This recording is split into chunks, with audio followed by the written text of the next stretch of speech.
অত্যন্ত আনন্দিত যে বালি উৎসব সমিতি তারা উদয় শঙ্করের নামাঙ্কিত একটি এত বড় উৎসব কর্মকাণ্ড করছেন এবং সেইখানে আমাদের আমন্ত্রণ জানিয়েছেন। শঙ্করের উদয় হয়েছিল এই বাংলায়, তাই তো উদয় শঙ্কর এবং এই রবীন্দ্র ভবন। যে যে ব্যক্তি সারা পৃথিবীতে বোধহয় বিরল ব্যক্তিত্ব, সেরকম নামাঙ্কিত প্রদর্শনশালায় আমি আপনাদের সামনে আসতে পেরেছি। এটা আমার মাটির মায়ের গুণ, তার জন্যে আজকে এই গৌরীয় নৃত্যের কারণে আপনাদের সঙ্গে একাত্ম হওয়ার চেষ্টা করছি। আসলে গৌরীয় নৃত্যটা এত বড় একটা ব্যাপক, 7 দিন বললেও শেষ হবে না। ভারতের শাস্ত্রীয় নৃত্যের যে পরম্পরা, সেটা ক্রমে ক্রমে প্রকাশ্য। তো শুধু বলি, প্রথম যে সূত্রপাত হলো গণেশ বন্দনা। ভারতবর্ষের যে কোনো শাস্ত্রীয় নৃত্যশৈলী মোটামুটিভাবে গণেশের প্রণাম করে শুরু হয়। সে সাহিত্যই হোক, লোক পরম্পরার নৃত্যই হোক, শাস্ত্রীয় হোক, যাই হোক। এটি অষ্টাদশ শতকে ভারতচন্দ্র রায়গুণাকরের অন্নদা মঙ্গল কাব্য থেকে গৃহীত।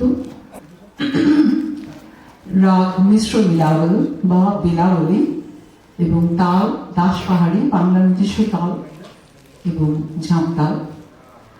কণ্ঠসঙ্গীতে গৌড়ের সঙ্গীত গবেষক অমিতাভ মুখোপাধ্যায়। এবার আসি হাজার হাজার বছরের প্রাচীন যে নৃত্য ধারাগুলি, তার মধ্যে বাংলাও তার একটা জায়গা ছিল তার খোঁজে। আমি যখন ক্লাস 9-এ পড়ি, খুব ছোট, তখন সেই সময় ভারতবর্ষের বুকে সেইভাবে শাস্ত্রীয় নৃত্যের এত প্রচলন ছিল না। 1970 সাল কলকাতায় তখন সবে হামাগুড়ি দিয়ে ভরতনাট্যম এগুলো আসতে শুরু করেছে। 51-2 আনন্দন এসেছিলেন কুচিপুড়ি ভরতনাট্যম নিয়ে, কেউই প্রায় জানতো না। পরবর্তীকালে 70-এর পরে কালামণ্ডলম প্রতিষ্ঠিত হচ্ছে এবং মারুথাপ্পাই পিল্লাইও এসেছেন, মানে গুটি গুটি ভাবে ভরতনাট্যম চলছে। মণিপুরি গুরুদেব রবীন্দ্রনাথের জন্য মণিপুরি স্থান পেল বিশ্বভারতীতে। 1926 সালে উনি প্রথম সিলেবাস করতে বললেন, প্রথম পাঠ্যসূচির অন্তর্গত হল এবং কলকাতায় কলাবতী দিদা বিপিন সিং গুরুজরা 1975 সালে এলেন, মণিপুরি ছড়িয়ে পড়ল। এইভাবে ক্রমে ক্রমে স্বাধীনতার পরে একটি একটি করে শাস্ত্রীয় নৃত্য পুনঃপ্রতিষ্ঠিত হতে শুরু করলো। তার আগে ব্যাপক ভাঙচুর, ব্যাপক অগ্নিসংযোগ, ব্যাপক অনেক কাণ্ড কারখানা হলো। কারণ 8ম শতকে তুর্কি আক্রমণ শুরু হলো, উত্তর ভারত তুর্কি রাজত্ব, পাঠান রাজত্ব শুরু হলো। এরপর 12শ শতকে বেঙ্গলের উপরেও সেই ঝড় গেল, বখতিয়ার খিলজি। তো স্বাভাবিকভাবে আমরা আমাদের সংস্কৃতি থেকে হয়তো বা একটু পেছিয়ে গেছিলাম। প্রায় 150 বছর বাংলা অন্ধকারে চলে গেছিল। 150 থেকে 200 বছর বাংলা সাহিত্যের ইতিহাস ঘাটলেই দেখা যাবে। তার পরবর্তীকালে ঔপনিবেশিক কাল, পর্তুগিজ, ডাচ, ওলন্দাজ, ফরাসি, ইংরেজ। তো এই পথ চলতি যে একটা পুরো যে চলমান এই ধারা, সবগুলোই ব্যাহত হয়েছিল। আপনারা ডক্টর কপিলা বাতসান, ভারতবর্ষের প্রখ্যাত পদ্মা বিভূষণ ডক্টর কপিলা বাতসানের বই যদি দেখেন, ক্লাসিক্যাল ডান্স অফ ইন্ডিয়া, তাতে পরিষ্কার বলছে 20th সেঞ্চুরিতে কোনো নাচ ছিল না।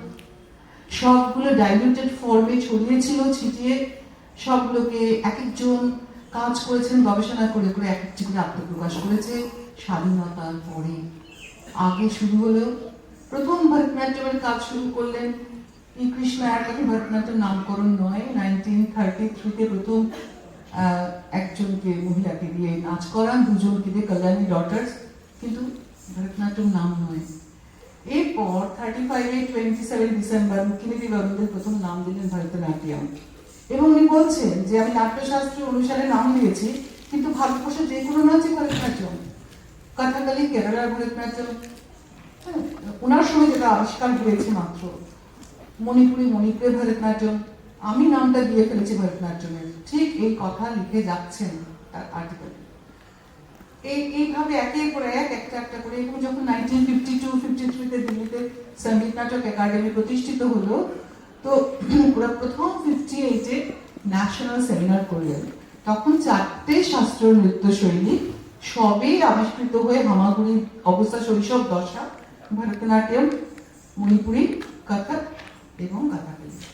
এরপর 60s সংযোজিত হলো কুচিপুড়ি, মানে গ্রামের ছবির মতো ছেলেরা মেয়ে সেজে নাচে সেই কুচিপুড়ি না। আজকে যে আপনারা দেখেন মেয়েরা নাচে একক থালার ওপর নাচে, থালার নাচ ছিলই না। 60s Vedanta Lakshmi Narayan Shastri folk form, Rajasthan নানা জায়গায় ফোক ফর্ম থেকে থালার উপর নাচা আনলেন, নাম দিলেন তরঙ্গম, মানে ঢেউ বা অধ্যায় বা চ্যাপ্টার। এরপর 72 পর ওড়িশি আত্মপ্রকাশ করা শুরু করলো। 80s মোহিনীঅট্টম দানা বাঁধলো। 96-97 গৌড়ীয় নৃত্য ন্যাশনাল স্কলারশিপ ফেলোশিপ পাওয়া শুরু হলো। 2000 সালে আত্মপ্রকাশ করে সত্যি এখন অব্দি। এরপরে হয়তো আরো কিছু হবে। তো এই যে যখন 1970 সাল তারা নাচের অবস্থা কি ছিল, শৈশব দশা, সেই সময় আমি এই পাশেই জেলা হুগলি জেলা বাঁশবিলে এসেছিলাম। আমার 5 বন্ধু, সেখানে একটা হংসেশ্বরী মন্দির, একটা ভীষণ সুন্দর সেটা দেখতে, ঠিক তার পাশে একটা ছোট মন্দির আমার কাছে চমক লাগলো। এটা দেখলাম, কে করে গেল, কেন এত ভাস্কর্য নাচে। তখন কিন্তু জানা সম্ভব হলে নাচের বই বেরোয়নি যে আমিও না নাচের যে বই পড়তে হয়, এরকম একটা সময়। কিন্তু ওই ভাস্কর্যগুলো আমায় নাড়া দিল, কে করলো, কেন করলো, সেই প্রশ্নের খোঁজই কিন্তু আজকে গৌড়ীয় নৃত্য পুনরাবিষ্কার বা পুনরুদ্ধার। এবং আমি সত্যি কৃতজ্ঞ বিজ্ঞানের কাছে। আমি বিজ্ঞানের ছাত্রী, আপনারা আগেই শুনেছেন। বিজ্ঞানের গবেষণা আমাকে সহায়তা দেখিয়েছে, সাহায্য করেছে বৈজ্ঞানিক দৃষ্টিভঙ্গিতে নৃত্যকলাকে দেখার। আমার মনে হলো আমার বাংলা সাহিত্যের ইতিহাস পড়তে হবে। আমি তো ক্লাস 11-এ পরে বাংলা সাহিত্যের ইতিহাস পড়িনি, কোথাও লুকিয়ে আছে হিডেন ট্রেজার। আমার মনে হলো স্কাল্পচার স্টাডি করতে হবে, পেইন্টিং স্টাডি করতে হবে, ইনস্ক্রিপশন, লেখমালা। আমার মনে হলো সংস্কৃত সাহিত্য পড়তে হবে। এবং আমার কি গ্রামীণ গুরু পরম্পরা ধারা আছে? কারণ সবকটি শাস্ত্রীয় নৃত্য ফোক থেকে ইভলভড, পুনরুজ্জীবিত। যেমন ভরতনাট্যম যারা পরীক্ষা দেয় বাচ্চারা, তারা এক নিঃশ্বাসে লিখে দেয় সাবির কুচিপুড়ি গুরুভাঞ্জি ভাগবত নাটক থেকে এসছে। কি এসছে জানে না, কিন্তু লিখে যায়, জানেই না। আমার প্রশ্ন জাগলো, তাহলে আমরা ভরতনাট্যম এই 4টে নাচ থেকে এসছে বলি কেন? সব কটা শাস্ত্র নৃত্য এইভাবেই তার গ্রামীণ গুরু পরম্পরা ধারার উপর নতুন করে রিকনস্ট্রাক্টেড। একদম ডক্টর কপিলা বাদশাহ, আমি আবার আপনাদের বলছি, যদি ক্লাসিক্যাল ডান্সেস অফ ইন্ডিয়া বইটা দেখেন, দুর্ধর্ষ চ্যাপ্টারই পরিষ্কার বলছে 50-60s ভরতনাট্যম ডাইলুটেড ফর্মে এরম ছিল, কথাকালি তো একই দশায় এরম লিখছেন। যাই হোক, তো এই যে এবার আছি রবীন্দ্রনাথ ভবনের কথায়। আমার 1970-তে মনে হলো যে ওই মন্দিরের ভাস্কর্যগুলো দেখে আমাকে তো আরো দেখতে হবে, জানতে হবে কেন করে গেল, কে করে গেল। এরপর 1993 সালে পশ্চিমবঙ্গ সরকারের না প্রত্যেক জেলার এক একটা করে গেজেটিয়ার বেরোয়।